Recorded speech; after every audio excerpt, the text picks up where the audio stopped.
11 سال کی عمر کے بچے کے لیے روزے کا حکم۔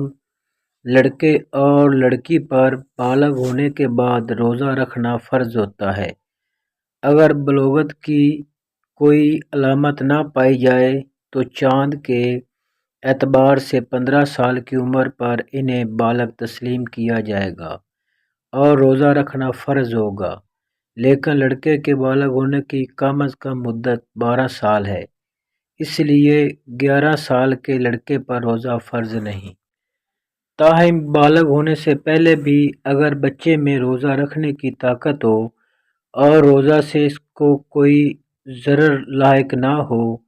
تو اس کو روزہ رکھنے کا حکم دیا جائے، اور 10 سال کی عمر ہونے پر تحمل اور برداشت کے موافق روزہ رکھنے کی تاکید کرنی چاہیے تاکہ اس کی عادت بن جائے اور بالغ ہونے کے بعد اس کے لیے روزہ رکھنے میں دشواری نہ ہو، اور اگر نابالغ بچہ روزہ رکھ کر توڑ دے تو اس کی قضا کھونا لازم نہیں ہے۔